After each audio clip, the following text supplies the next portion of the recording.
Yo estoy 100% de acuerdo en que la IA no quita trabajos, lo que hace es evolucionarlos. ¿Por qué tenemos que restringir a las personas que se están formando esas herramientas? ¿Porque les suponen comodidades? Yo creo que no. De momento, porque no está claro, pero de momento la cuántica no han conseguido que funcione. Si esa información que nosotros manejamos hoy en día la automatizamos, ¿qué haremos los seres humanos?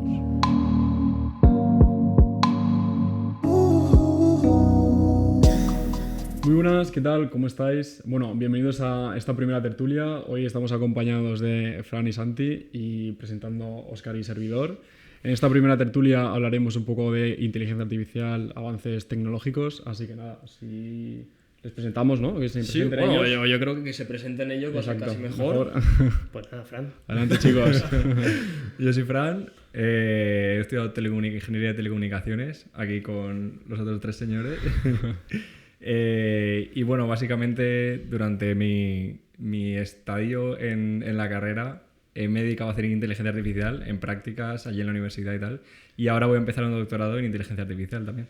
Maravilloso. Es un chico muy académico. Como podéis ver, estaba ahí en la universidad, holdeando universidad. Y bueno, Santi. Y yo muy poco. Pues nada, yo soy Santi, compañero de ustedes, señores, en la carrera de Ingeniería de Teleco también.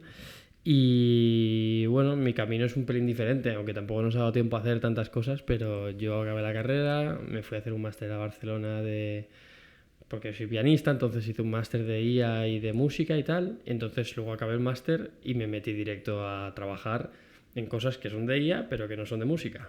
Y ahí sigo con el mundo del lenguaje, que es el que más de moda está y el que más mercado laboral tiene. Sí, eso es un facto. es un facto. Es donde más trabajo hay, pero yo antes de nada, o sea, bueno, ya hemos dicho que realmente somos compañeros de la carrera. Yo quiero compartir una historia muy bonita, que es que yo descubrí la IA gracias a Fran. Fran llegó a un punto que... Bueno, Fran siempre ha sido muy friki, ¿vale? Es el más friki de esta mesa, yo diría. Y llegó un día que se apuntó a un curso de IA. Bueno, de tratamiento de imágenes y redes neuronales. O de aprendizaje profundo y tratamiento de imágenes. Y llegó un día con una práctica que había hecho sobre... Creo que era un clasificador de Pokémon. O sea... Efectivamente, sí. Sí, correcto. Era un proyecto que se llamaba Pokédex.py. Y era literalmente una red neuronal que tú le dabas una foto de un Pokémon y te decía qué Pokémon era. Y yo digo, ¿esto qué locura es? Entonces yo ahí descubrí lo que era y luego ya pues las asignaturas que estuvimos viendo, que ya tocamos un poco de Deep Learning, pues es cuando ya pues dije, vale, yo ¿De me qué quiero año estamos dedicar a hablando? esto. Estamos hablando del año 2019, estamos en segundo de carrera. Sí. Ni GPT-3 había salido. Nada, no había salido nada. O sea, nosotros somos de la vieja escuela de la IA. Por poco, sí. pero de la vieja escuela. Ahí estamos. Pues me viene muy bien que cuentes esta primera historia porque has introducido muchos términos que podríamos ir desarrollando poco a poco en esta tertulia. Creo que tú también puedes participar como un tertuliano más por tu dilatada experiencia profesional en la inteligencia artificial. Así que, si os parece, podemos intentar definir en un primer bloque qué es la inteligencia artificial, ¿no? Contado por ingenieros de IA. Vale. De hecho, antes de empezar a grabar hemos estado hablando un poco de este tema y teníamos un poco de opiniones dispares. Creo que he ganado el debate. He ganado el debate. Vale, y yo creo que la IA es... Bueno, no, la IA es la atribución de tareas inteligentes a los algoritmos. ¿Qué entendemos por una tarea inteligente? Cualquier proceso mental que tú hagas con tu cabeza. Desde reconocer la cara de una persona hasta ponerte a jugar al ajedrez o a cualquier juego de lógica, un videojuego, comunicarte, leer un texto, cualquier cosa que nosotros hacemos con nuestra cabeza, nuestro cerebro, al final es inteligencia artificial, pero eso trasladado a un algoritmo que lo hace de forma automática. Es un poco imitar el comportamiento humano, ¿no? Sí. Con técnicas que nos inventemos, matemáticas, funciones. ¿Cuál dirías que es tu definición de la inteligencia artificial? Está bien, o sea, ha ganado el debate Óscar antes. Pero, por ejemplo, a mí se me está ocurriendo que también está el tema del test de Turing, que básicamente es una prueba donde se evalúa en qué punto un algoritmo se puede empezar a considerar inteligencia como lo entendemos los humanos. Y ahí también quizá hay una línea donde, pues, por ejemplo, una función matemática, aunque sea un algoritmo que hace algo, es inteligencia, o sea, aquí, pero ya estamos hablando un poco más, no de inteligencia artificial, sino de inteligencia en general. Claro. ¿Hasta qué punto puede replicar lo que sería eso, la inteligencia humana? Es que yo ahí voy... Es que a mí me cuesta un poco saber cuál es el límite.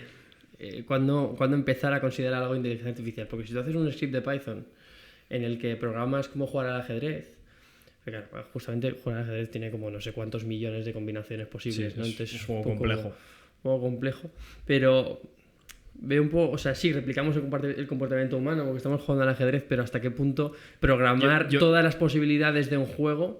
Hombre, sí, estás jugando un juego, estás aplicando lógica, pero no. O sea, no Claro, estás aplicando lógica. luego ya llegamos a la viabilidad de si realmente se puede programar algo que juegue a ajedrez de forma sistemática completamente.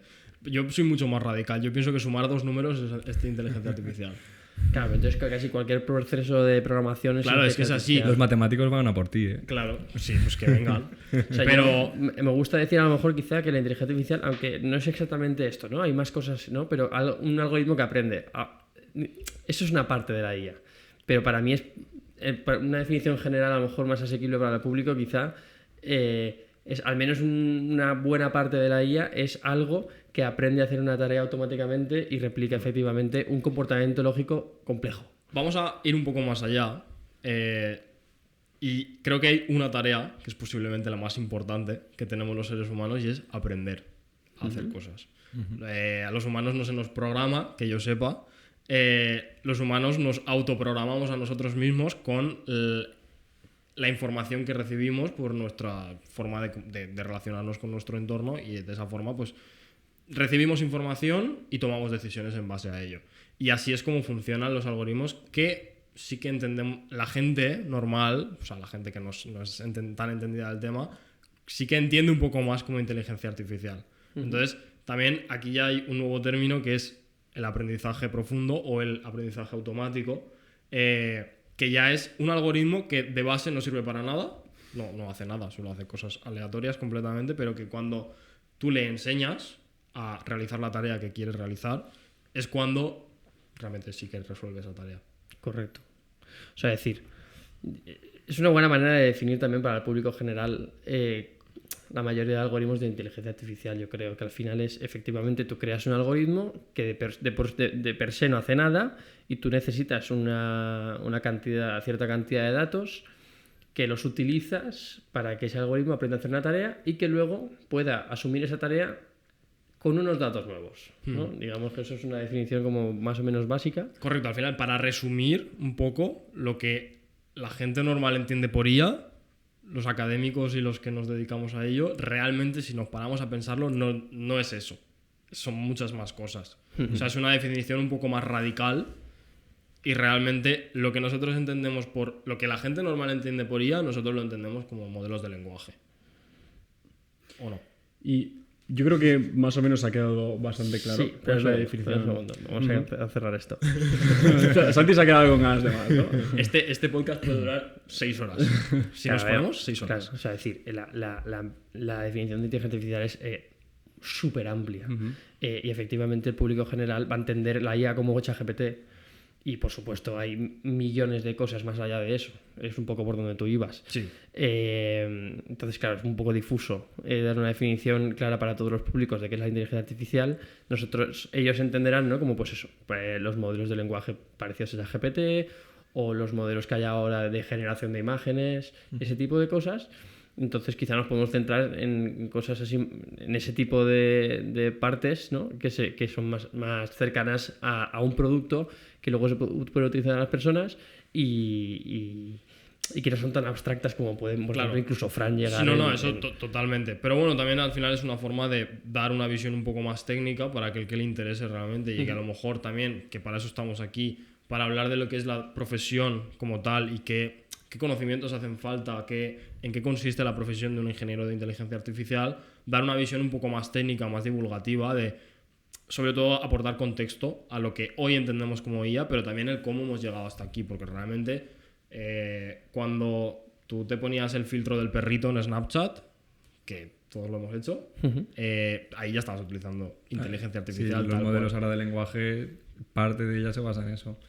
Sí, o sea, al final también era una red neuronal que era capaz, bueno, es una red neuronal que es capaz de detectar tu cara dentro de un vídeo y ponerte...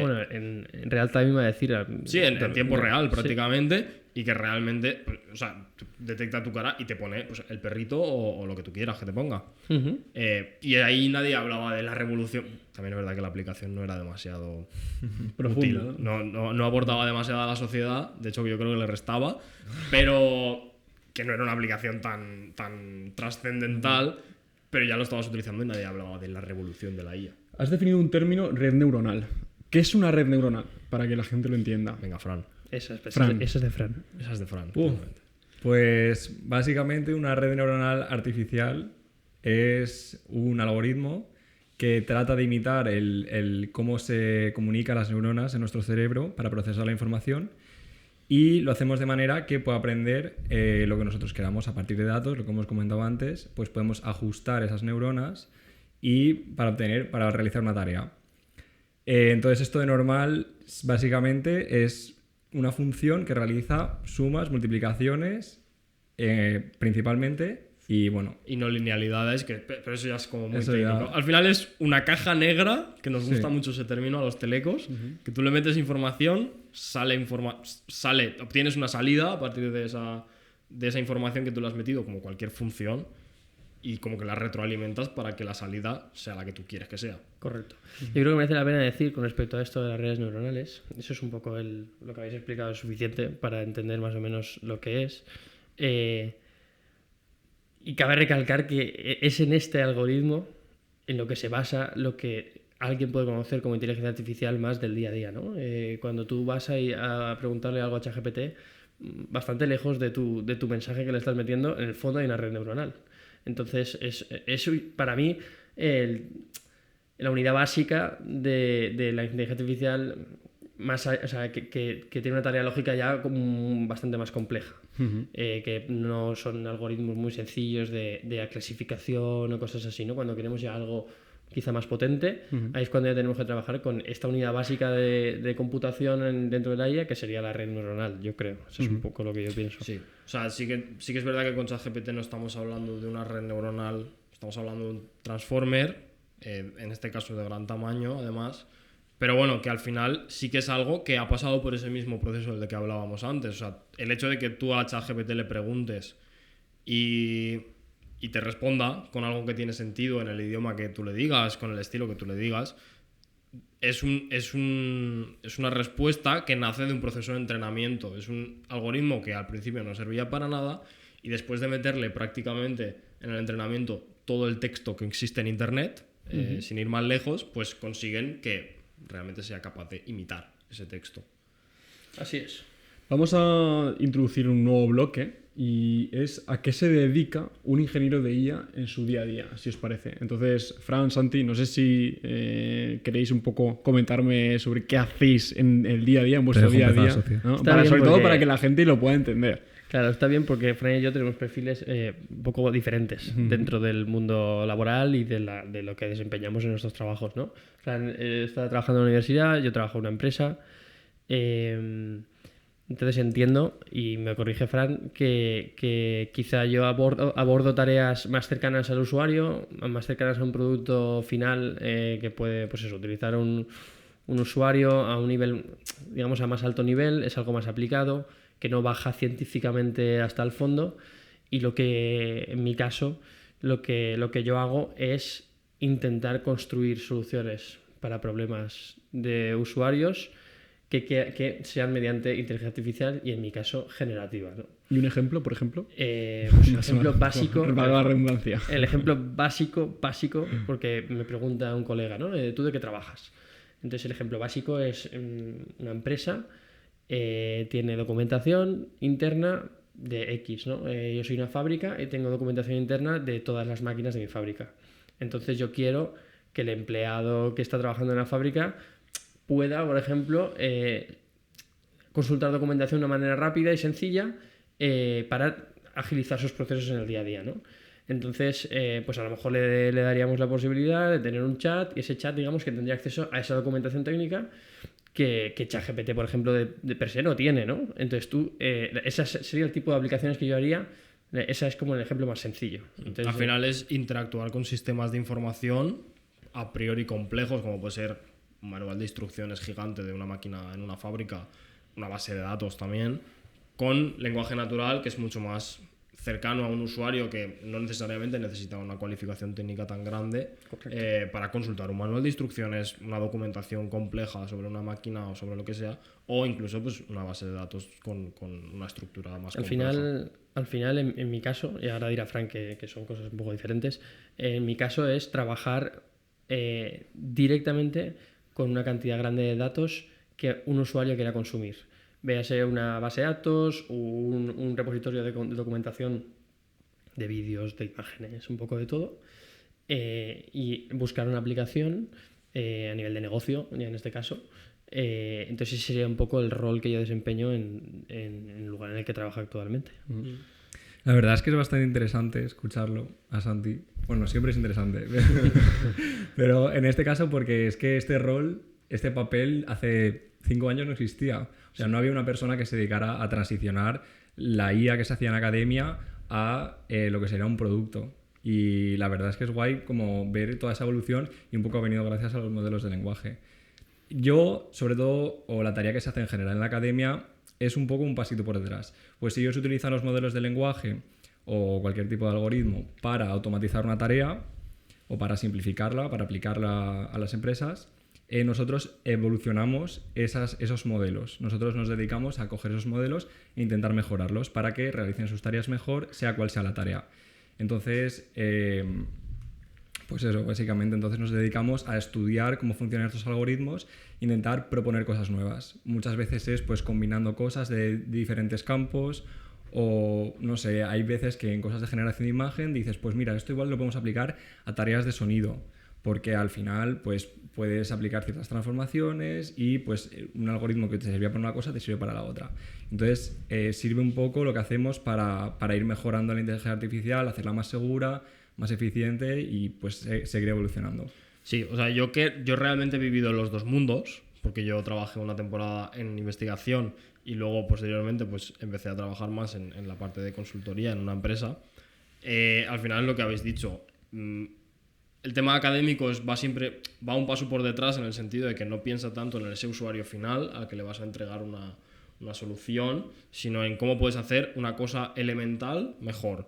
Por ejemplo, un modelo de lenguaje que realmente entienda mejor, un ChatGPT que te entienda mejor lo que le dices, un ChatGPT que te genere mejor texto, que sea capaz de entender un texto más largo, que incluso pueda entender audio, que pueda entender una imagen.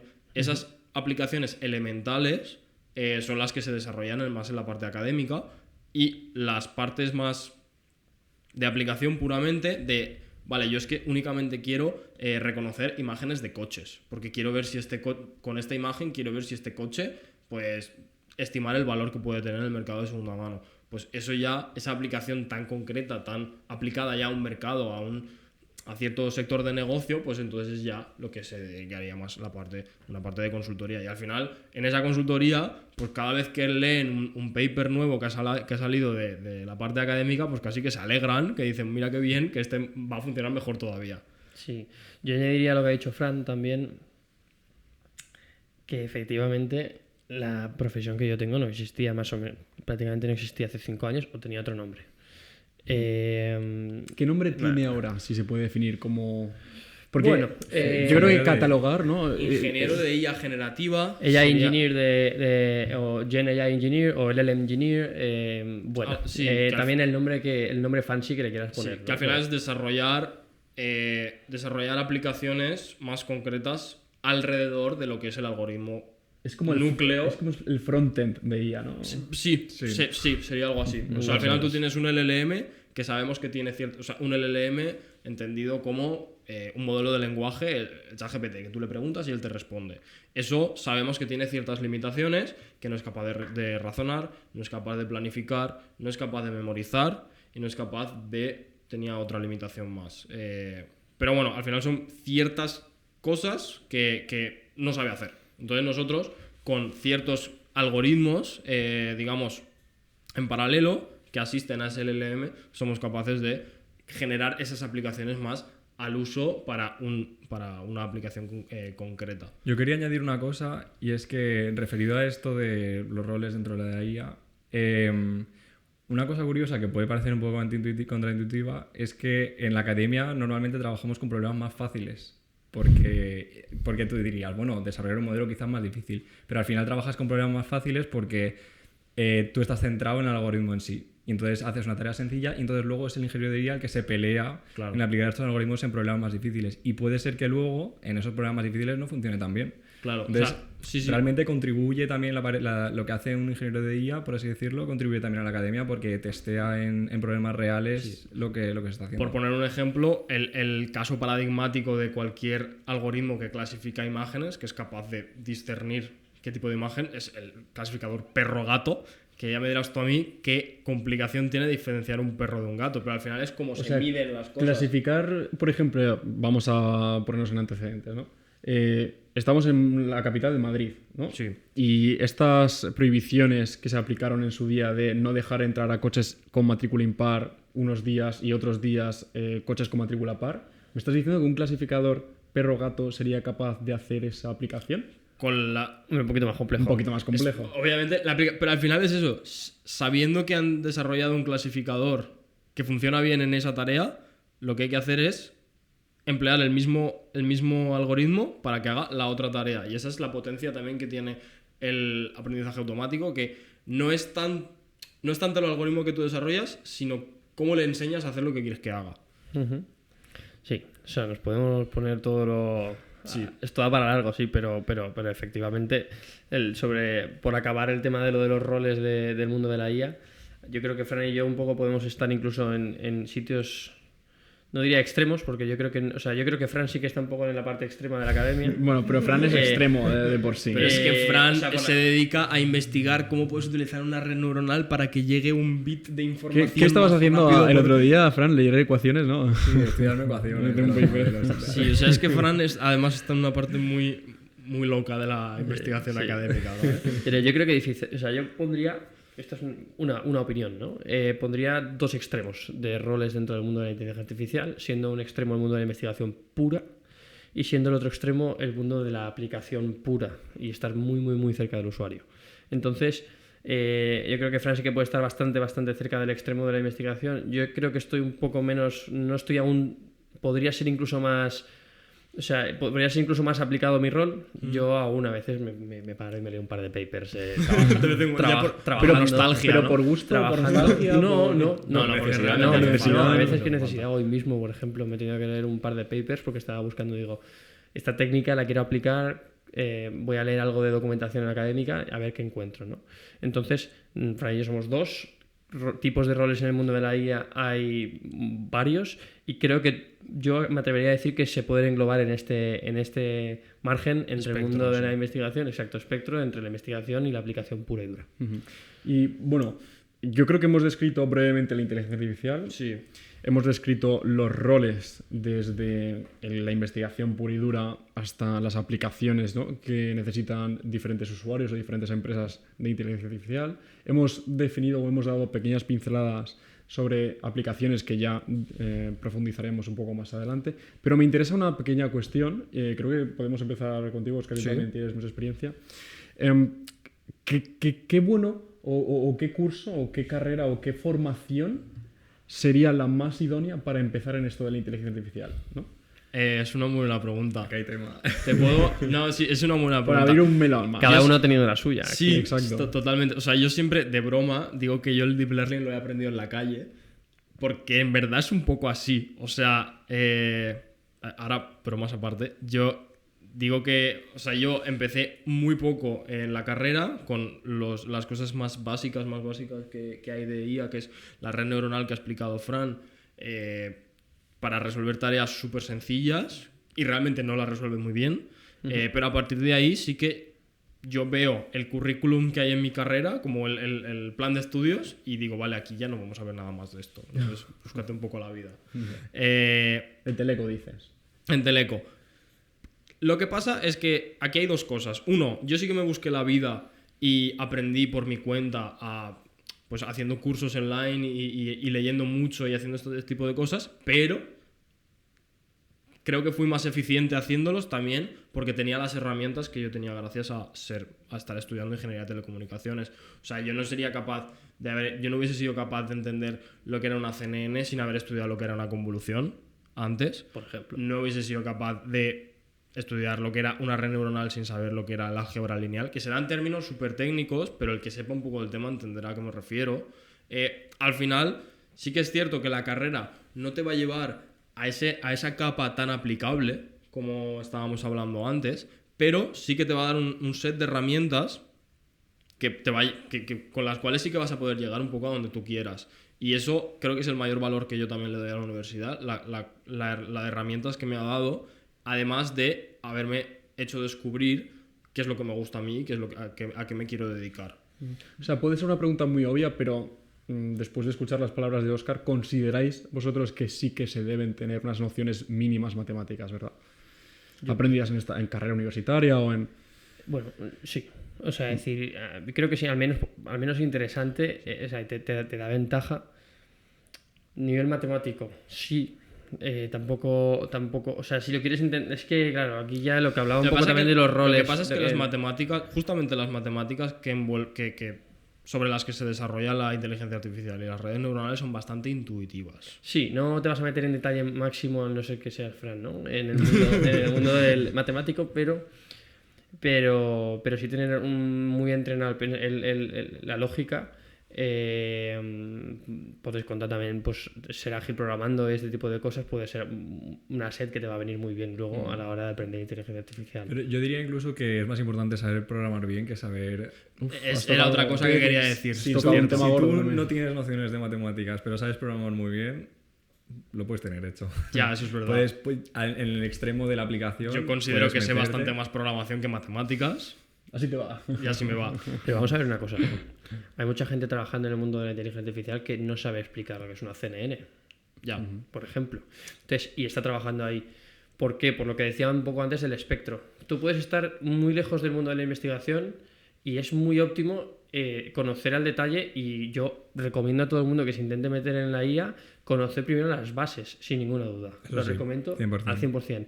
Pero sí que es verdad que existe gente que las tiene, probablemente algo las conozca, pero las tiene un poco difusas. Entonces sí que existe la posibilidad de dedicarse a la inteligencia artificial sin bajar abajo del todo, a entender cómo funcionan las redes neuronales, o sea, muy en detalle. Esa base que había definido Óscar previamente, ¿estáis de acuerdo con que se da en la carrera, en Teleco, por ejemplo? Yo diría que no. La base más elemental, yo diría que sí. O sea, el álgebra lineal la tienes cubierta. El descenso por gradiente lo tienes cubierto. Sí, pero es que no te falta mucho más. Y la programación también. Quizá, bueno, depende de la carrera y del programa y de todo. Y tratamiento de señal. No hay una asignatura como tal. Bueno, va evolucionando. Depende, claro. Cuando nosotros lo estudiamos, no. Exacto, porque es que ahora se están integrando. Y yo pienso, de hecho, yo siempre lo digo, que para mí va a ser algo que se va a convertir en transversal. O sea, que va a haber una asignatura de inteligencia artificial que, de hecho, debería hacerse común a toda la universidad, donde aprenda las nociones, que bueno, que puede ser optativa, pero que quiero decir que al final eso es que si va a estar prácticamente integrado en todos los trabajos, pues que tienes que tener unas nociones sí o sí. Totalmente. Al final has dicho una cosa que es clave, que es la transversalidad. O sea, es que se puede aplicar a tantísimas cosas que es lo que decimos, al final va a haber siempre, con la IA vamos a llegar a un punto que va a haber una capa de usuario también, en el cual un usuario va a saber utilizar una inteligencia artificial, interactuar con un modelo de lenguaje, con un modelo de generación de imágenes o lo que sea, sin realmente saber lo que está pasando por detrás. Podéis iros al ejemplo de una página web. Millones y millones de personas utilizan páginas web todos los días, pero nadie sabe lo que es el protocolo HTTP. O sea, el 95% de las personas a lo mejor no sabe lo que es el protocolo HTTP. Se puede comparar incluso con ahora que hablas de las webs, con el diseño web, por ejemplo. Yo he trabajado en sitios en los que hay personas no técnicas que diseñan la web. Utilizan herramientas, no sé si son Figma, me suena, por ejemplo, son herramientas de diseño web sin picar una línea de código. Esto es probable que también se pueda hacer una comparación con el mundo de la IA. Hay mucho usuario de negocio que sabrán muy bien utilizar la IA, aunque además es súper importante. Sí. O sea, es súper importante. Y desde aquí un llamamiento a que todo el mundo utilice todo lo que tenga en su mano en el día a día del mundo de la inteligencia artificial para utilizar sus procesos. Y yo en la empresa en la que trabajo intento recomendar todo lo que puedo a la gente que utilice a conciencia, pero que utilice todas las herramientas disponibles en su mano en el día a día para mejorar sus procesos. Sí. O sea, vosotros, por ejemplo, programáis a diario. Correcto. Sí. ¿Utilizáis Cursor? Pues actualmente no, pero lo he utilizado. Pero Pues bueno, no sé por qué. qué haces. No sé No, qué haces. no lo- Cursor. Cursor es un fork. Sí, es un fork de VS Code Ah, vale. con un montón de IA integrado. No Ah, lo uso. A pelo. Escúchame, te tengo que...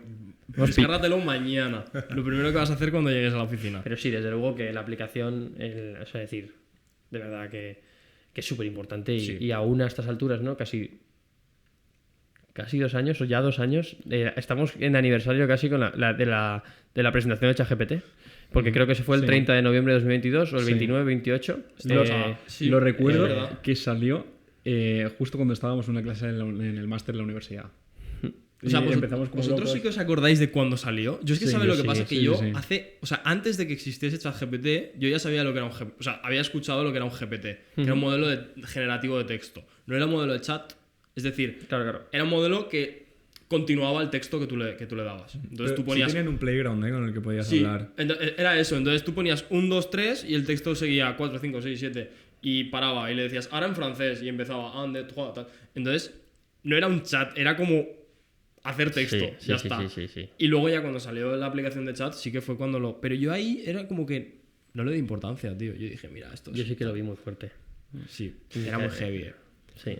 Yo, es que da la casualidad de que fui a una charla de estas de emprendimiento tal que dan en la universidad con un colega y el tío que nos la daba insistía mucho en la versión anterior de ChatGPT, que decía que era una pasada, que esto se iba a usar, que no sé qué.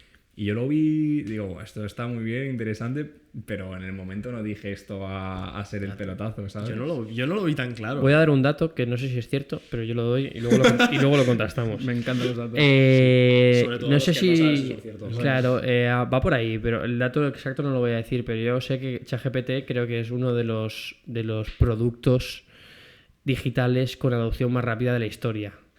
Creo que llegó al sí. Yo millón de solo he visto usuarios, algo. no sé si Posible. llegó al millón de usuarios en 24 horas, alguna barbaridad. Sí, este es el dato que me estoy inventando, ¿no? Sí. Pero entendedme lo que quiero decir. Sí. Esto ha abierto el mundo de la IA a todo el mundo y desde ya hay que implementarlo. Sí, y yo creo que al final lo que hemos estado hablando antes también de todos los roles que se generan, porque al final tenemos la capa tenemos la capa de usuario, que es la persona, que es administrativo, que es, yo qué sé, cualquier tipo de profesión no relacionada con lo técnico, pero que llegará un día que a su actividad profesional llegue la IA y tenga que aprender a utilizarla. Por ahí, o sea, por detrás de eso tenemos la capa de implementación, que es esa persona que va a hacerle la solución digamos, a medida para que ese usuario pueda utilizar la aplicación. Luego por detrás, pues muchas capas de investigación, desde la persona que mira cada peso de la red, como puede ser Fran, hasta la persona que fine-tunea ahí un poquito y hace... O sea, hay muchas capas y creo que al final todas son importantes.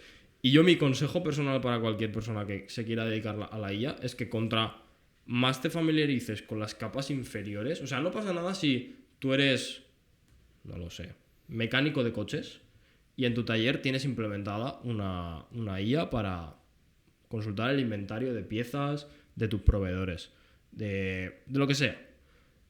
Pero si tú eres mecánico de coches, pero entiendes muchas cosas de las que van por detrás de la herramienta que tú estás utilizando, vas a poder sacarle muchísimo más partido. Entonces, nosotros que sí que somos técnicos, al final, pues nosotros nos dedicamos a implementar. Pero está claro que implementamos bien, o por lo menos lo intentamos, también porque sabemos todo lo que hay detrás.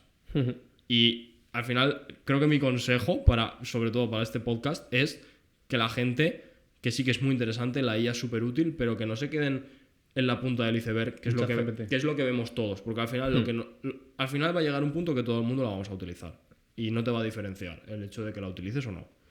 Entonces, lo que te va a diferenciar de verdad es saber, conocer la herramienta que utilizas y todo el potencial y todo el partido que le puedes sacar. Y yo creo que eso se puede aplicar casi a cualquier tecnología. Lo que pasa es que ahora se hace más énfasis en la inteligencia artificial porque es que es muy poderoso.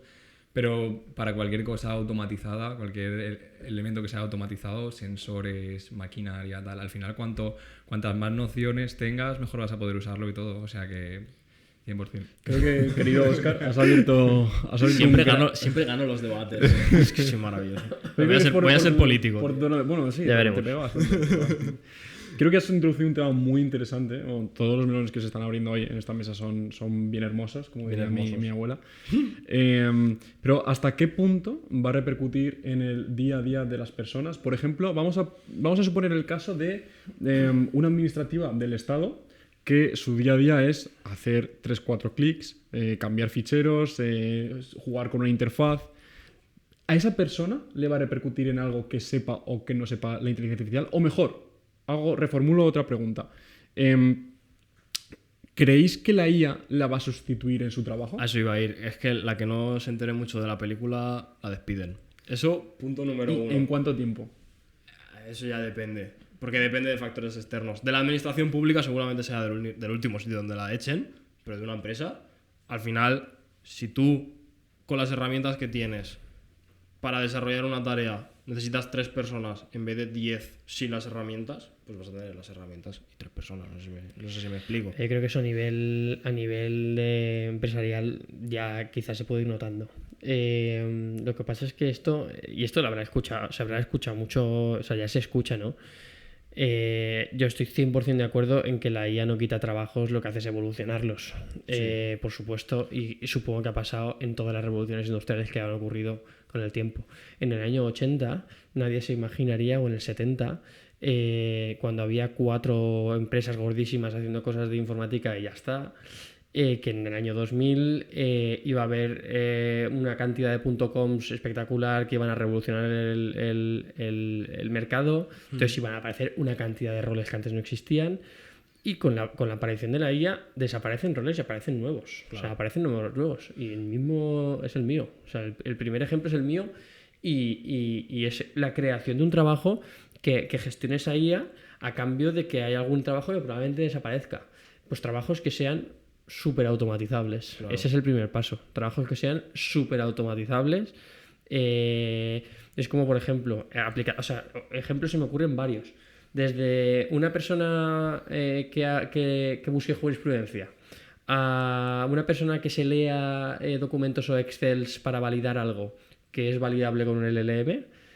Todo ese tipo de aplicaciones seguro que se van a sustituir a esa persona, pero se van a crear nuevos puestos de trabajo, seguro.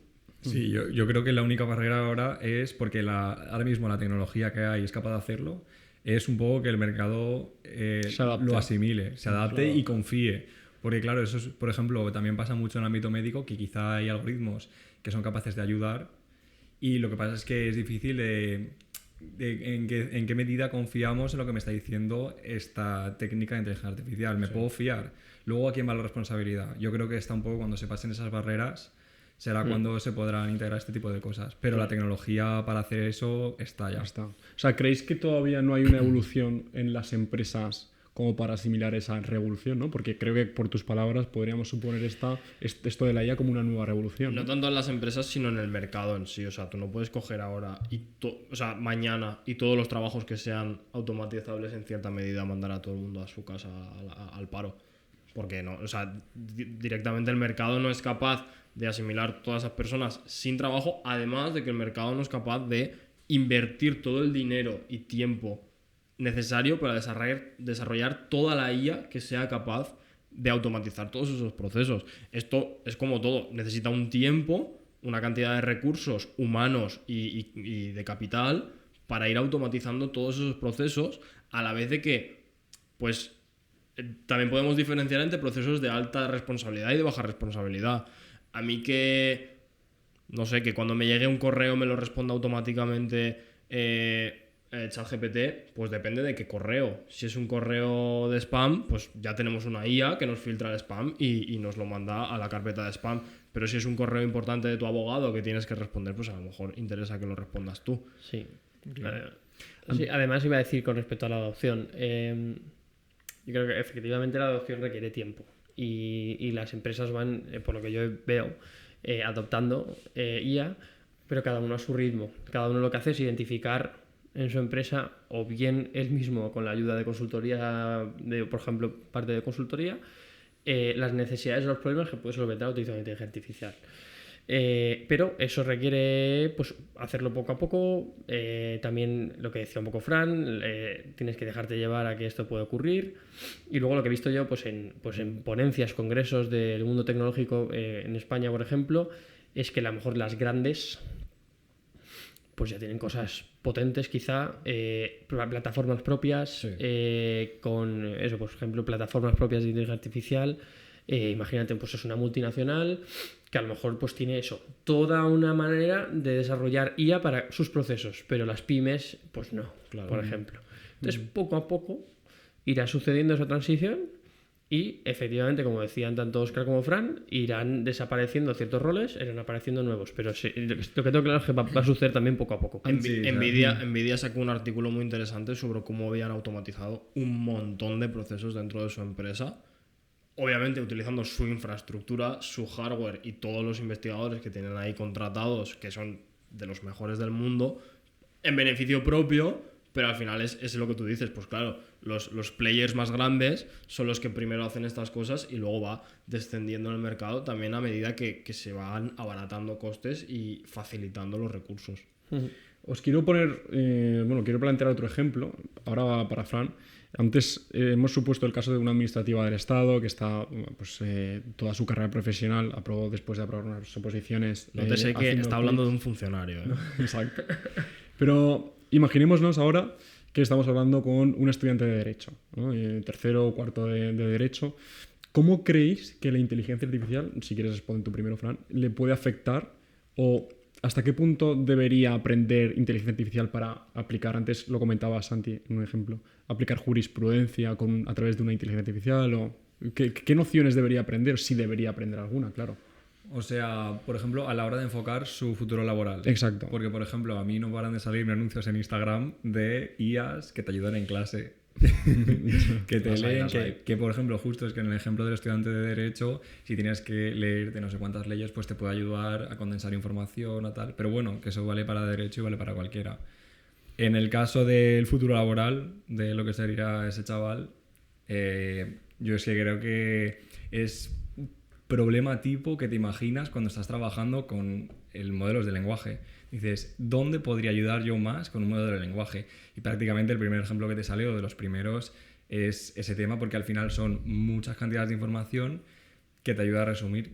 Y entonces es que es literalmente el foco sobre el que se desarrolla. Bueno, en la línea que tú comentabas y que le preguntabas, yo creo que tiene que simplemente aprender a utilizarlo como herramienta. Y poco más. Como cuando llega al mercado laboral se lo va a encontrar, pues va a haber ciertas tareas que antes se hacían que ya no se hacen. Y esto es un ejemplo de ellas. La búsqueda a lo bruto de jurisprudencia, por ejemplo. Pero sí que tiene que saber, como antes decía Óscar en el ejemplo del mecánico, ¿no? ¿Qué tipo de cajas negras hay? Sí, pero depende. A ver, por ejemplo, una persona que estudia Derecho, a lo mejor lo que tiene que hacer es aprender a preguntarle al modelo. Claro. O ese tipo de cosas, ¿no? Que se habla y que también es una profesión tanto discutible, ¿no? Pero el mundo de la ingeniería del prompt es muy importante, súper importante. Además yo trabajo bastante en ello. Y es una de las herramientas que, por ejemplo, una persona no técnica podría aprender para utilizar la IA como herramienta. Claro, pero aquí ya sería un poco la parte del usuario. O sea, ya ha habido una persona que le ha hecho el modelo, ¿no? Que le ha hecho el modelo, que se lo ha integrado o lo que sea, y entonces ya solo tienes que preguntarle al modelo. Ya tú, sabiendo cómo está organizando por dentro, simplemente ya podrías utilizarlo, ahí no necesitas nociones. Claro, aquí también es el tipo de herramienta que utilizas. Tú puedes utilizar ChatGPT a pelo y entonces sabes que va a tener ciertas limitaciones, pero ¿y si hubiese un ChatGPT que ya tiene ciertos recursos y ciertas herramientas que le optimizan para funcionar en aplicar jurisprudencia, en consultar el boletín oficial del Estado, lo que sea? Claro, eso es otra película. Entonces, por eso también la insistencia en que una persona que utilice la IA tiene que saber qué IA está utilizando y para qué sirve y para qué no. Entonces, creo que también hemos abierto un melón muy interesante, que es el uso recurrente, ¿no? El uso de ChatGPT durante la etapa formativa, vamos a decirlo. En plan, mientras tú eres estudiante, el utilizar de forma recurrente muchas veces, porque además pues las personas jóvenes pues lo tienen más interiorizado, utilizar ChatGPT para que te ayude con tus tareas pues eso, con tus tareas relacionadas con tu actividad académica. Yo estoy súper a favor. O sea, súper a favor porque lo que decís es que tú vas hoy a un despacho de abogados y ¿cuántos abogados habrán utilizando ChatGPT? Yo digo que muchísimos. Entonces, no veo por qué un estudiante de Derecho no tiene que utilizar ChatGPT para resolverse sus dudas o lo que tenga que hacer relacionado con su formación, si luego en su actividad profesional lo va a utilizar. Al final también a nosotros nos ha pasado. Me refiero, tener que calcular ecuaciones a mano cuando luego vas a la práctica y lo haces programando, nos ha pasado así de veces. Y dices, esto yo en mi vida profesional, vale, lo he aprendido a hacer a mano porque entiendo cómo funciona, pero es que luego me voy a dedicar a hacerlo programando. Entonces, si una herramienta, ya sea una IA, lo hace más rápido, más barato y posiblemente a lo mejor con menos errores que yo, ¿por qué tenemos que restringir a las personas que se están formando esas herramientas? Porque les suponen comodidades. Yo creo que no. O sea, es que es una herramienta que tienen que aprender a utilizar porque les va a hacer ser mejores profesionales en el futuro. Yo añadiría un detalle a esto, con un poco de discrepancia en la parte de que ese abogado que utiliza ChatGPT, cuando estudió Derecho no había ChatGPT. Entonces, esto es apelar a la responsabilidad individual, porque si tú lo único que haces es dedicarte a resolver todos tus problemas con la ayuda de la inteligencia artificial, o sea, tienes que saber y poder enfrentarte, estar preparado para poder enfrentarte ante un problema, porque yo creo que todos estamos de acuerdo en que una de las cosas que la universidad te enseña es a enfrentarte a un problema, me da igual cuál, y tener que resolverlo. Entonces yo estoy muy a favor del uso de pues por ejemplo, ChatGPT, ¿no? Yo lo utilizo muchísimo, pero hay veces incluso que yo trabajando me doy cuenta de, vale, voy a entender el detalle al máximo de esto que estoy haciendo, aunque luego le pregunte a ChatGPT para automatizar / agilizar el proceso.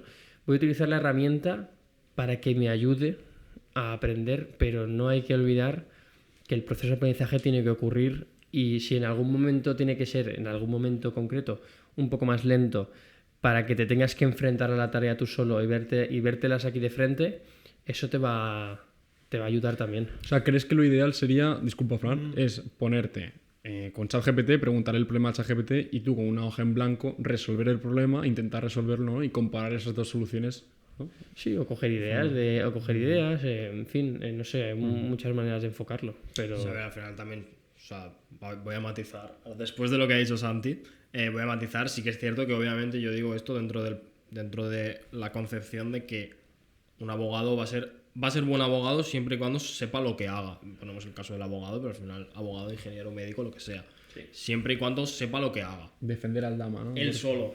Defender al dama, pues no tiene que defender. Pero bueno, que es eso. Si utiliza la IA para ser mejor abogado, guay. Pero lo que le va a hacer ser buen abogado es el hecho de saber lo que hace por sí solo. Sin duda.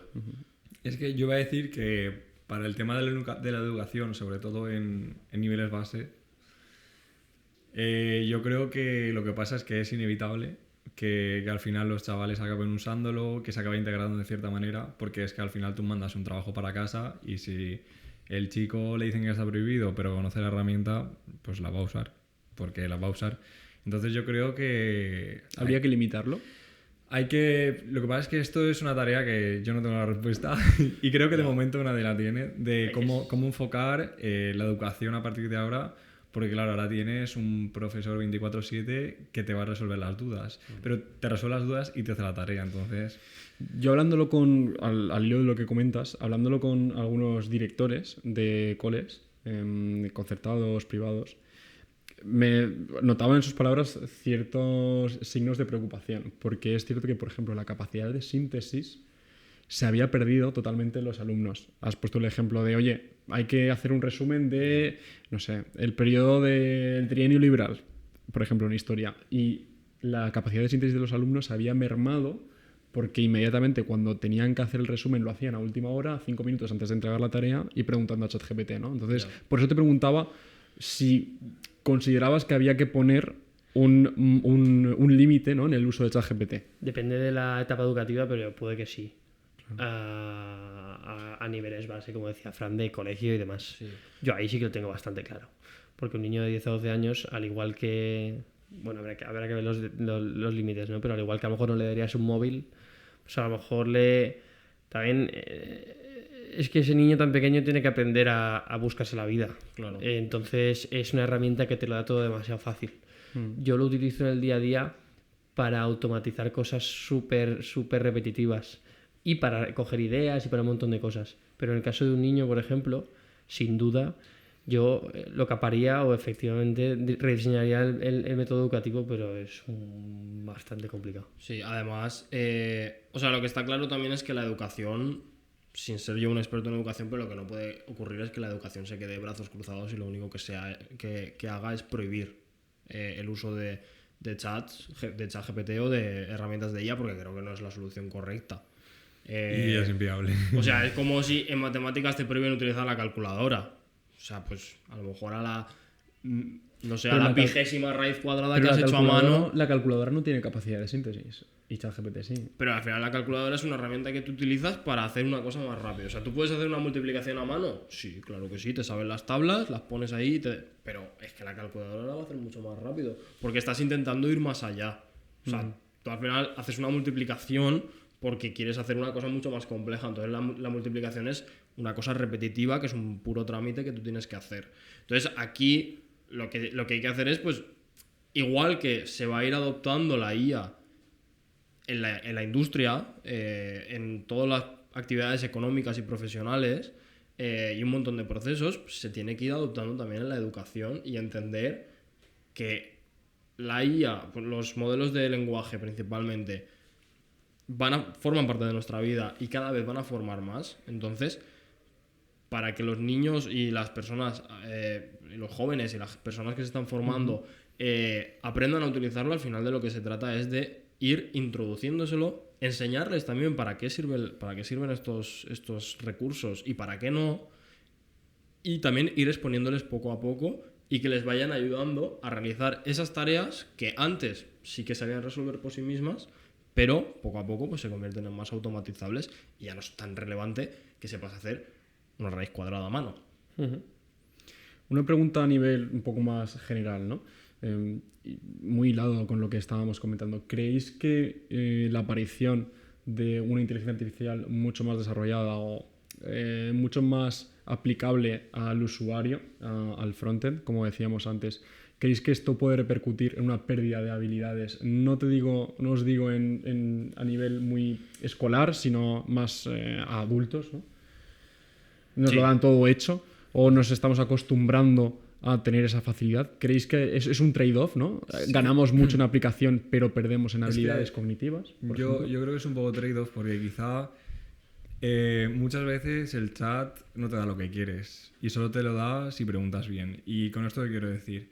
Si tú, por ejemplo, una tarea que a ti se te atasca por X motivo, quizá te hace un bypass en esa tarea, pero luego en la siguiente tú vas a tener que saber lo que hacer. Entonces quizá sí que es verdad que perdemos cierta habilidad en esas tareas en las que nos atascamos, pero también nos permite llegar más lejos. Es más fácil que cualquier persona llegue al final de la tarea que tú quieras realizar y entonces quizá ves los procesos de otra manera. Entonces, hablando de adultos y tal, es un trade-off, pero quizá te permite abarcar más. Sí, pero al final es también el hecho de que nosotros, o sea, la masa laboral, vuelvo otra vez un poco a nivel macro de lo que es la sociedad, como que la mayoría de personas trabajan como medio de vida.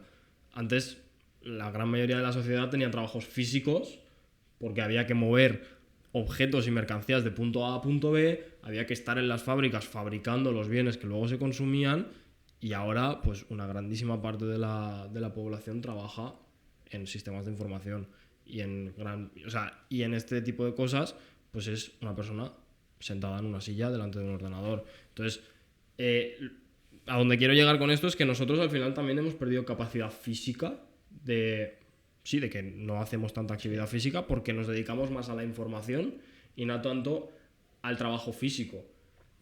Nosotros, ahora, muchos sistemas de información se van a automatizar también gracias a la IA. Entonces habrá que ver qué hacemos los seres humanos con nuestra vida. Porque si ya antes manejábamos mercancía, por así decir, y hemos dejado de manejarla porque hay máquinas que lo hacen por nosotros, pasamos a manejar información. Si esa información que nosotros manejamos hoy en día la automatizamos, ¿qué haremos los seres humanos? Yo es que es un tema muy Buen complicado. paradigma, Es un buen tema, Es un tema muy complicado y yo creo que no nos imaginamos cómo puede ser el panorama dentro de, por ejemplo, 10 años. Como nuestras abuelas nos imaginan. O sea, es decir, tú piensas que cuando tu Todos con una antenita, cuando tu ¿no? abuela tenía 20 años, no existía internet. No. Sí existía el teléfono, tal, eso sí. Y estaba empezando, bueno, ya llevaba un tiempo, pero entonces no nos imaginamos lo que puede venir con todo esto y todo lo que podamos hablar hoy puede ser, puede ir mucho más allá. O sea, es decir, me va a poner a decir algo totalmente absurdo, pero puede llegar un momento en que a lo mejor un humano no sepa ni hacer un resumen de un texto. Entonces, es demasiado lo que estoy diciendo, pero, o sea, es decir, no sabemos lo que puede venir. Otros recordad que en 2021 no existía ChatGPT.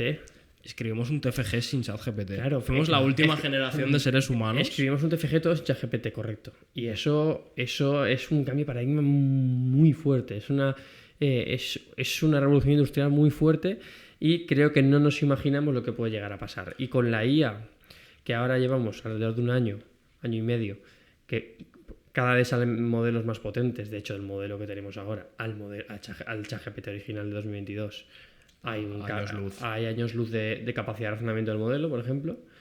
No nos imaginamos lo que puede venir dentro de 3 o 4 años o de 5 integración en la vida de las personas. Ahora, por hacer un poco de especulación y por introducir un término que también va un poco ligado a esto de la inteligencia artificial, lo de los superordenadores cuánticos, ¿no?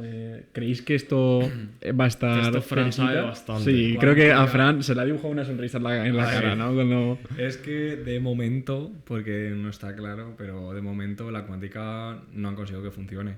Quiero decir, la teoría de que, o sea, básicamente la gracia de la cuántica es que por cómo funciona, o sea, los ordenadores cuánticos, quiero decir, por cómo se plantea que se diseñen, pueden ir muchísimo más rápido que los ordenadores normales. Y entonces, por ejemplo, para descifrar una contraseña, que un ordenador normal tardaría pues miles de años, o sea, por cómo están diseñados, pues un ordenador cuántico lo podría hacer en cuestión de horas. Por ejemplo, no sé la relación exacta, pero es una cosa así. ¿Qué pasa? Que el hardware que necesitas es algo muy específico y de momento solo se ha conseguido a temperaturas prácticamente 0 grados Kelvin y es muy difícil de escalar porque es muy sensible a ruido, a temperatura, a cualquier cosa. Entonces, hasta la fecha no hay realmente opciones escalables de ordenadores cuánticos y por lo que yo he escuchado recientemente, tampoco parece que vaya a ser una cosa que se vaya a descubrir mañana. No. Entonces, está toda la teoría desarrollada. En cuanto salga el transistor cuántico, por así decirlo, eso puede explotar. Pero de momento no estamos cerca o no parece que estemos cerca. Esto, o sea, al final... Has dado un buen tip para inversores, también. Ya ves, hay que intentar encontrar la empresa IBM, que haga el creo. Es IBM la que IBM tiene qubits, sí. Qubits está son bastante los avanzada bits en ese tema. del ordenador cuántico. Recordemos que IBM fue de las primeras compañías de ordenadores... es de la geografía de los 70-80. Claro, o sea, fue el líder en el mercado durante muchísimo tiempo. Entonces, Propongo holdear en IBM. Holdeamos IBM. Propongo. Cuidado porque justo es que un compañero me pasó un vídeo sobre las startups de ordenadores cuánticos y lo que pasa es que el tema es que muchas veces por el hype salen a bolsa porque se ve que solo puedes salir a bolsa si demuestras que eres rentable, pero hay trucos ahí. Sí. Entonces, por el hype salen a bolsa, se venden acciones, no consiguen el ordenador cuántico y entonces quiebra. Son como las criptos un poco, ¿no? Claro, los inversores han recuperado el dinero, pero la gente que ha invertido ahora ha perdido. Entonces, cuidado. Sí, o sea, al final son dos tecnologías que sí que es verdad que puede llegar a haber sinergia y pueden funcionar de la mano y está claro que el día que tengamos ordenadores cuánticos la IA funcionará 1000 veces mejor. Claro. Pero están en dos estadios completamente distintos. O sea, los ordenadores... O sea, si lo comparamos con ordenadores tradicionales, esta gente de los ordenadores cuánticos Está en los 70 No, muchísimo antes. Es Sí. que no, estamos hablando de que no han inventado ni el transistor. ¿Cuándo se inventó el transistor? En los 40, 48, así, 40. por ahí. ¿no? ¿Laboratorios Bell? Luego son todo mentiras. Puede ya. ser, sí. Pero a lo mejor nos hemos inventado el dato, pero para que nos hagamos a la idea, estamos en los años 40 de la computación cuántica, entonces le queda muchísimo. O antes. O antes incluso, es que a lo mejor Picapiedra. están pegando palos de ciego Pero todavía y no... la inteligencia artificial, vamos, se vería muy aumentada, ¿no? Muchísimo. Sí, claro, con claro. un superordenador O cuántico. sea, al final, El nivel de de hecho, magia. uno de los principales limitantes que hay hoy en día por los que no se puede desarrollar IAs más potentes, más adoptables y que muchísima más gente utilice la IA es porque no hay suficiente capacidad de cómputo, o sea, no hay suficientes GPUs puestas una al lado de la otra para conseguir ejecutar todas las inferencias cuando se llama a un modelo para que haga algo, que realmente necesitaría la sociedad. Da gracias que funciona ChatGPT. Y no sé si lo ves. No, pero tú sabes la cantidad de usuarios que hay en todo el mundo a la vez Claro. y de todo, en fin. Iba a comentarte el dato, eso. que- el dato de peticiones que reciben es escalofriante. No sé si lo habéis visto. Millones pero- y millones por segundo. Es una locura. Pero desde Silicon Valley creo que fue, no sé si visteis la noticia, creo que fue hace unos meses y tal. Alguna vez lo hemos comentado, que estaban suponiendo como intentar abrir el mar, ¿sabes? Y llevar los servidores hasta el fondo del mar porque, como comentabas antes, de que los superordenadores cuánticos... No, bueno, creo que lo comentabas tú, Fran, que los superordenadores cuánticos necesitaban estar a 0 Kelvin, ¿no? Se estimaba, ¿no? O así.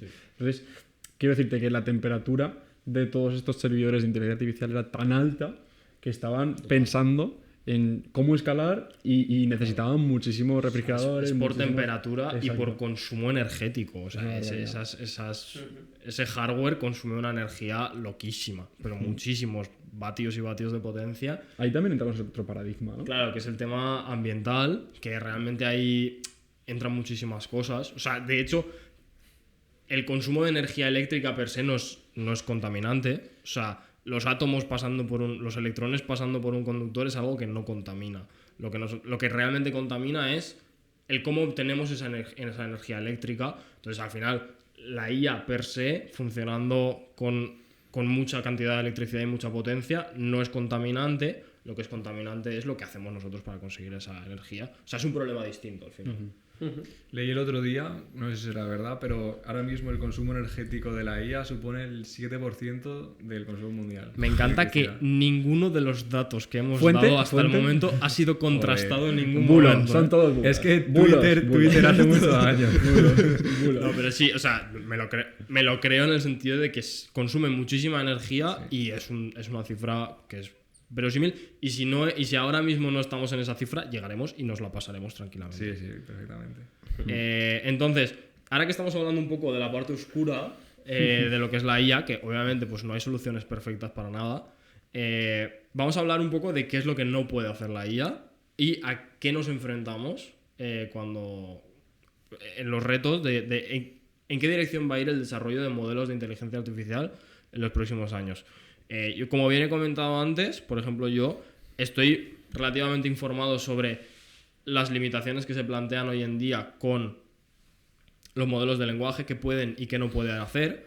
Y hay un académico que es posiblemente la persona que más sepa de IA del planeta. Arturo Pérez Reverte. Sí, Arturo Pérez Reverte. No, es Jan LeCun, que es un profesor de la Universidad de Nueva York. No lo sé bien, pero ya Es es un hombre francés, catedrático de universidad, y es el Chief AI Scientist de Meta, o sea, es el jefe de inteligencia artificial de Facebook, de Meta, o sea, de llama. ¿No? de Llama, o sea, se ha crafteado Llama desde cero. Entonces, él plantea como ciertas habilidades humanas, que es la habilidad para razonar, la habilidad para planificar, la habilidad para memorizar, la habilidad para... Son varias habilidades que nosotros como humanos poseemos y que realmente los LLMs puede parecer que tengan esas habilidades por cómo se comportan, pero a nivel técnico realmente no las tienen. O sea, tú a un LLM le dices, tengo que coger un avión en el aeropuerto, dime los pasos para irme al aeropuerto y coger un avión. Y realmente un LLM no está planificando. ¿Pero qué es un LLM? El modelo de lenguaje, un chat GPT, Ok. no está planificando realmente qué pasos tienes que seguir tú para ir a coger un avión. está literalmente poniendo una palabra. O sea, un LLM, para que nos entendamos, Exacto. es únicamente un modelo que coge una palabra y pone la siguiente palabra detrás, la siguiente palabra detrás y te va sacando palabras una detrás de otra, por probabilidad pura y dura. O sea, tú tienes un hola y después de un hola te calcula cuál es la palabra más probable que haya. Pues posiblemente sea un qué. Y después de un qué, ¿cuál es la palabra más probable? Un tal. Hola, ¿qué tal? Y así todo el rato. Así funciona el LLM. Es una cosa realmente bastante simple, a priori. Entonces, por eso, por ejemplo, se dice que no tienen capacidad para planificar. Tampoco tienen capacidad para memorizar.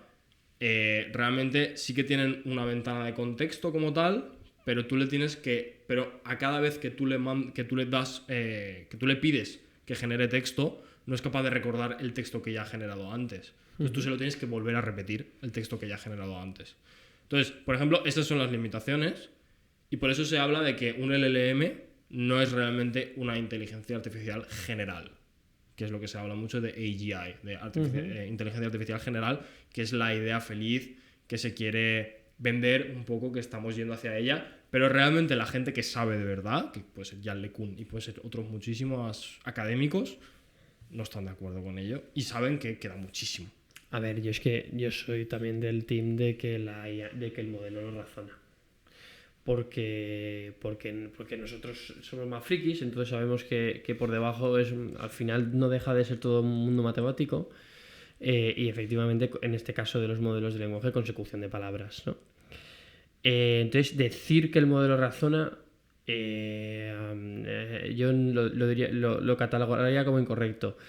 Ahora, sí que se habla del reasoning de los modelos y es totalmente palpable cuando un modelo tiene más capacidad de razonamiento que otro, ¿no? Para que a lo mejor quizá el razonamiento no sé si es la palabra que deberíamos utilizar, pero en cualquier caso, para mí el razonamiento muy, muy, muy complejo es uno de los limitantes fuertes de la IA. Y yo habitualmente cuando trabajo encuentro aplicaciones en las que me cuesta bastante conseguir que el modelo acabe razonando lo suficientemente bien como para conseguir la tarea que quiero que acabe sucediendo, ¿no? Entonces, para mí el razonamiento muy complejo es uno de los limitantes más potentes. La ventana de contexto también es uno de los limitantes más potentes, pero es que, en fin, esto ya puede ir más allá, ¿no? Porque una cosa es un modelo de lenguaje como ChatGPT y luego son la cantidad de cosas que están haciendo utilizando un LLM como herramienta. Vamos a definir lo que es la ventana de contexto, porque también lo hemos dicho. Correcto. Básicamente es la cantidad de texto que es capaz de entender un modelo de lenguaje a la vez. O sea, es como el texto entra al modelo de lenguaje todo a la vez, no lee de forma secuencial como hacemos los seres humanos, que entra todo a la vez. Entonces, si tú le pasas un documento de 14 páginas, digamos que va a leer todas las páginas a la vez, por así decir, y va a establecer las relaciones que hay entre ellas. No las va a coger de forma secuencial como haríamos nosotros. Entonces, la ventana de contexto es la cantidad de texto que le cabe al modelo. Correcto. Puede ser 14 páginas, pero puede ser 20 o a lo mejor 100 ya no caben. Correcto. Y has dicho una cosa muy clave, y es que el razonamiento de los modelos realmente es algo que nosotros le aplicamos. O sea, nosotros le aplicamos esa capa de razonamiento al modelo diciéndole qué pasos tiene que seguir para realizar una tarea. O sea, si tú quieres que cualquier modelo pues haga una tarea más compleja que requiere de varios pasos, eres tú el que le va diciendo qué pasos tiene que hacer. Y contra más desgloses esos pasos, menos margen, o sea, menos posibilidad de error vas a tener. Entonces, es lo que tú dices, que al final el razonamiento per se autónomo completamente de ese modelo no es posible, entonces lo tenemos que guiar nosotros un poco. Bueno, lo tenemos que guiar bastante, de hecho.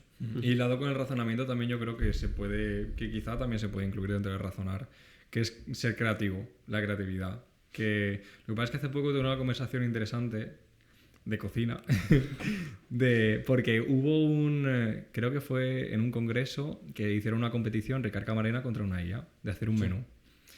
Y entonces lo que pasa es que era un menú de alta cocina y claro, aquí lo que pasa es que el Ricard Camarena intentó ser creativo, ¿no? Intentar hacer una cosa diferente y la IA también hizo un plato que era de alta cocina. Entonces, quiero decir, la calidad de las dos cosas probablemente era equiparable y por creatividad, cuando una persona es creativa, estamos diciendo que está haciendo cosas diferentes que nunca se han visto, o es una combinación de factores que conocemos, que combinamos. Entonces yo creo que depende de también lo que concibamos por creatividad.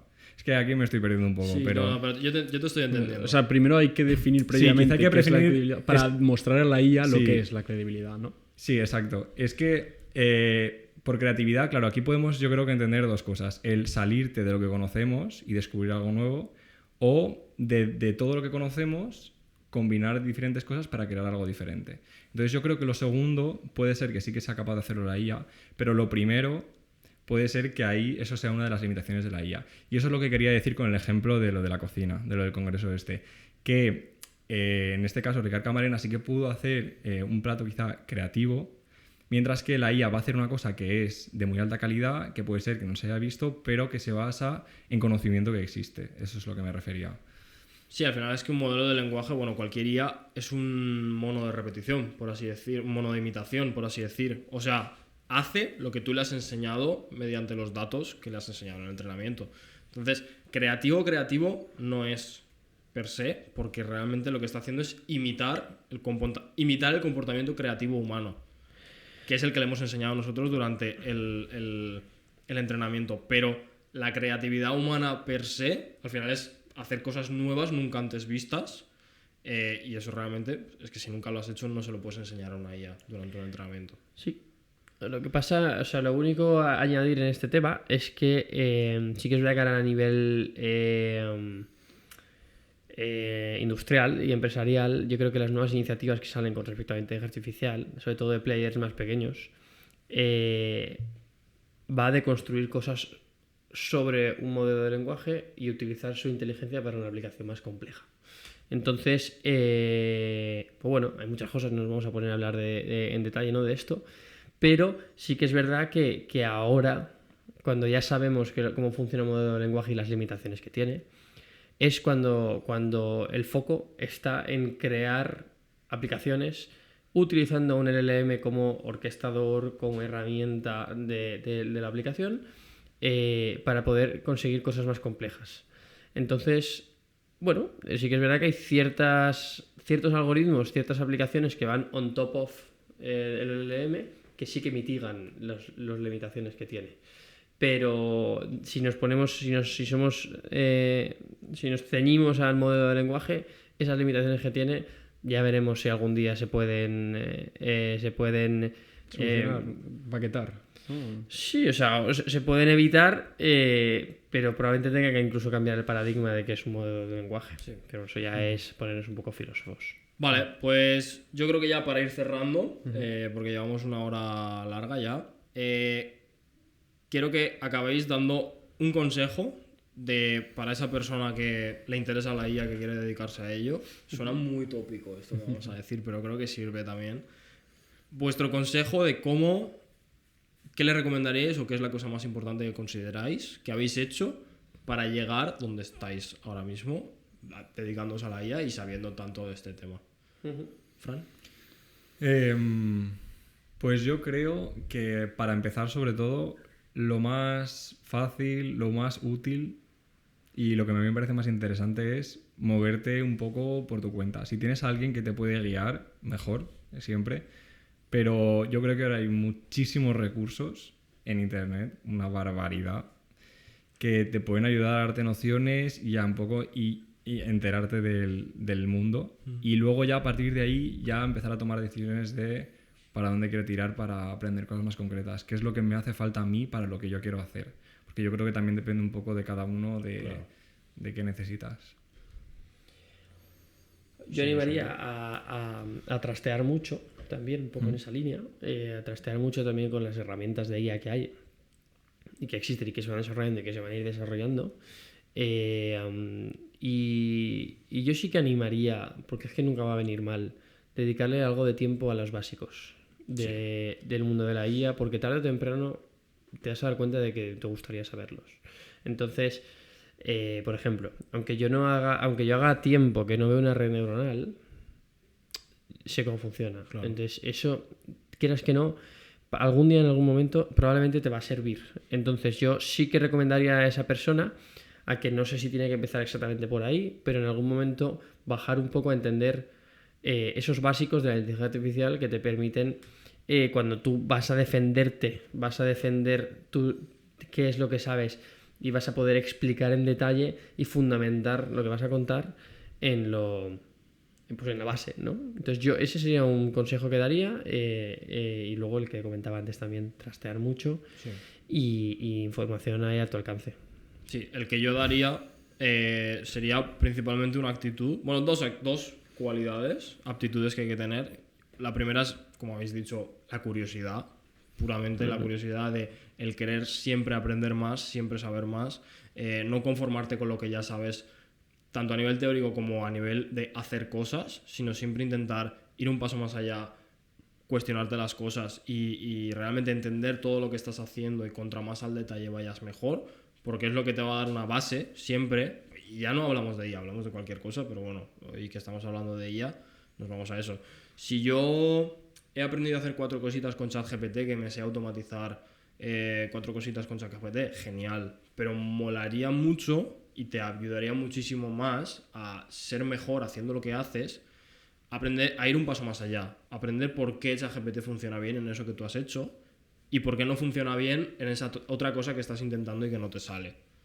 Al final es eso, ir un poco del prueba y error, pero el prueba y error siempre te lleva a profundizar más en lo que tú estás intentando aprender, ¿vale? Y luego, por otra parte, pues digamos que en paralelo a esta actitud, pues también va la paciencia. O sea, esto no es algo que se aprenda ni en un mes, ni en un curso online de 3 o 4 horas, ni en una vida. O sea, es que hay tanto para hacer, va a ir avanzando tan rápido que llega un punto en el que tú aprendes por tu cuenta, pero notas que te adelantan por todas partes. O sea, hay cosas que ya se escapan. O sea, yo ahora aprendo más de modelos de lenguaje, pero por ejemplo, modelos de imagen generativa, es que no, pero porque no me da mi cabeza, porque ya no me interesa tanto. Sé más o menos cómo va la historia, pero no me hace tanta falta. Pero sí que esa curiosidad y esa paciencia es la que me lleva a seguir aprendiendo y tener esa mentalidad de que realmente nunca lo vas a saber todo, y siempre vas a tener algo más que tienes que conocer para ser mejor en lo que, pues en este caso, pues en ser un profesional en el campo de la IA. Pues nada, yo creo que con esto podemos concluir la tertulia. Agradeceros de nuevo, bueno, a los tres, porque tú también has participado activamente en el debate entre dos mundos hoy. Tus grandes dotes de sabiduría. Agradeceros a Santi y a Fran la asistencia, y nada, deciros que os vamos al público, digo, que vamos a teneros como tertulianos también. Vamos a comentar los cohetes de Elon Musk, vamos a comentar Nvidia, vamos a comentar cualquier cosa que se nos ocurra. Todos los datos no contrastados que podamos. Cualquier cosa. Así que nada, bueno, sí. No, para el siguiente traemos alguno contrastado. Exacto. No, para el siguiente, si queremos referenciar algún artículo o algo, hay que leérselo, por lo menos, ¿vale? Falta el año en que se creó el transistor.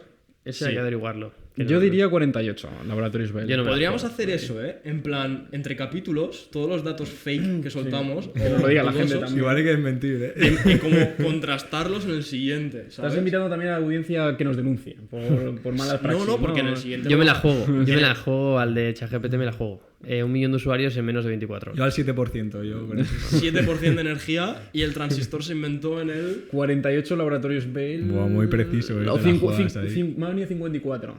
Es que ya está, No lo sé. Te bailan 6 años. 6 años, pues imagínate otros 6 años la IA, ¿dónde va a estar? Pues eso.